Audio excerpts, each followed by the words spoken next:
Silence stretched across the churned mud of the fields. The forest silence had been old and indifferent, the quiet of a place that had never needed men and had not noticed their passing. This silence was new. It had been made, scoured from the sounds of hope and men and civilization, cut roughly from the meat of creation and devoured by those who had wielded the knife. The making of it was still visible everywhere Cantor looked. In the smoke that rose from the fortress in slow grey columns and leaned eastward with the wind, in the breach where the wall had come apart and lay spilled down its own slope like something disemboweled, in the small fires that burned here and there amongst the fallen stone. The fortress of the Blackened Crown stood open to the sky in 3 places. Its gates, for whatever it was worth, had never been taken. Perhaps against any other army the fortress would have stood, but the Golden Legion was not simply an army. It was an expression of the will of Mammon. The banners had been cut down.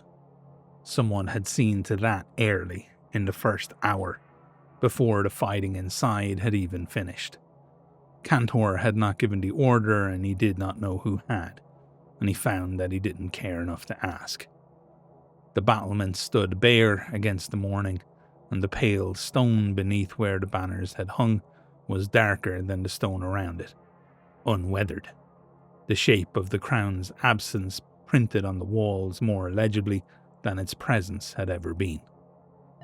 Cantor longed to stand and watch until the rain and the sun and the heat and the cold had scoured it from the stone. He wanted to watch it fade away to nothingness, but he could not. Instead, Cantor stood in the trampled ground before the ruin of the gatehouse, where the mud and blood and shit of the battlefield had been churned together, and he watched the survivors come out. They came through the breach rather than the gates, forced to leave what they had defended through the gaping wounds of its failure. The defenders of the Blackened Crown were climbing over the corpses of their own wall in single file, hands empty, eyes down in subjugation or eyes up in supplication to a tyrant god that had already abandoned them. The defenders were varied, but the members of the Blackened Crown were somehow regal and royal and neat, even after all this fighting. They mixed with the people of the fortress and the soldiers of the garrison, lay brothers and pilgrims who had come seeking the protection of thick walls and found, as pilgrims so often did, that they had merely gathered themselves conveniently in one place. Men and women and children who had run from their homes across the fields and hidden behind the walls that had failed to protect them. They came down the slope of broken stone slowly, because the footing was bad and because there was nowhere to hurry to, and the Golden Legion stood in 2 long files on either side of their path and watched them pass with the twisted, hungry faces of monsters who had already feasted well on suffering but could probably eat a little more. There was no jeering. Cantor did not permit it, the same reason he did not permit singing on the march, and by now the Legion knew better than to test the point. The only sounds were the wind and the fires and the shuffle and slide of several hundred pairs of feet negotiating the rubble, and beneath it all, at the edge of hearing, the low creak and rustle of Melik's records stirring at his back. Cantor didn't care who in the fortress had made their deals, unknowingly, with things best left alone. Melik would enter it all into the ledgers. The ledger priest had stationed himself at the bottom of the slope, at the precise point where the breach delivered its survivors onto level ground, and he stood there with a quill in one ancient hand and fresh parchment cradled in the other, and he did not look at faces. He looked at the line itself, the whole of it, the way a man looks at grain running through a sluice, and his hand moved in small increments, and what he recorded was a number. Further down the slope, on a great flat stone that had been part of the main road that led to the fortress, the scales were at work. They had arranged themselves along the road, drifting into position the way they always did when there was collection to be done. Singly and at intervals, enormous and motionless in their pitted armour, and the survivors had to walk between them. And they had begun to understand in the wordless way that herds understand the dangers in the thickets, that this was the true gauntlet, though not a single one of them would have said what it measured. Cantor knew what it measured. He stood at a distance and he watched the scales listen. The blackened crown had been, in the main, a poor harvest. Its pilgrims and its brothers were debtless, or men whose debts were owed to institutions that did not survive their debtors, and the scales let them pass with the incurious stillness of wolves watching cattle that they had been forbidden. But a siege is its own kind of market. Cantor had known this before he had known almost anything else about war, and it remained among the most reliable of Mammon's arithmetics, that there is no place on earth where men pray so freely and so widely and with so little attention to the address as behind a failing wall. Somewhere in the last days, in the dark, in the sound of that wall coming apart as mortar cracked and stone sheared, someone among these men had asked for things. Most had asked God, and God, as was his policy, had made no reply that mattered. But a few had asked more generally. A few had asked whatever was listening, and something was always listening. The first man the scales took was a soldier of the garrison, slight but muscular, the siege not long enough to strip any of the muscle from him, walking with his eyes down, and the scale nearest to him turned its head with the slow rotation of a siege engine training on a target, and stepped into the line and closed one hand around his arm, and the line stopped, and then, at some signal from the men of the Legion, started again, flowing around the interruption the way the stream in the forest had flowed around fallen stone. The soldier did not struggle. He looked up at the thing holding him, and his face performed a violent and rapid sequence of expressions, confusion and protest and calculation, and then, arriving at the last and final truth, a terrible blankness, the look of a man remembering the exact words he had used, and to whom, and understanding for the first time that the transaction has been heard and accepted, and now came the invoice. The men on either side of him in the line did not know why he had been taken. That was the worst of it, Cantor thought, watching their faces as they passed, each of them privately auditing his own lights, his own whispers. Some of them walked on relieved, some of them walked on and were taken 20 paces later. The scales collected 11 in all.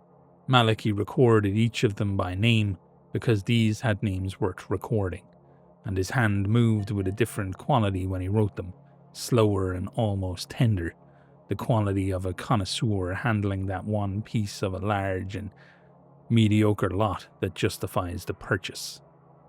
When the last of the souvenirs had come down the slope, and the fortress stood empty behind them, Melik crossed and trampled the ground to where Cantor stood, folding the parchment as he came.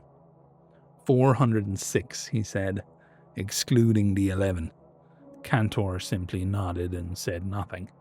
The interior is secure. The undercroft was not fired. Melik paused, in the manner of a man arranging his next words in order of least resistance. There is a library, a scriptorium above it.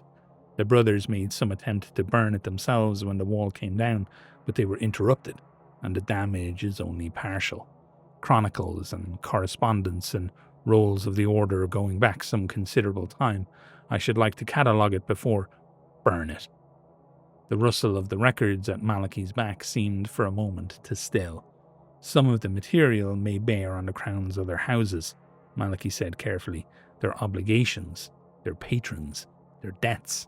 Cantor recorded debts in their own hand. It is not my habit to leave such things unread. Burn it all unread, all of it, and when the field is settled, then pull the fortress down. I want the stones separated from each other. I want it to be difficult in 100 years to prove to a skeptical man that anything stood here at all." Melik just looked at Cantor for a long moment, and what moved behind the old priest's eyes was not quite protest and not quite suspicion, but the thing that lived upstream of both.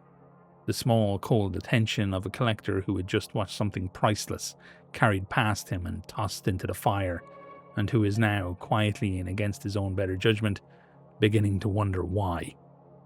He had wondered before. Cantor had watched him wonder for years, the way one watches a man work at a knot with his fingernails. "As you say," Melik said, and made a notation, and the notation was brief, and Cantor didn't care to ask what it recorded. The field had been chosen the day before, as soon as it became evident that the siege was coming to an end. The only thing that chafed Cantor was that they simply could not drag the castle down with everyone inside and be done with it. No, the killings had to be curtailed until the right moment.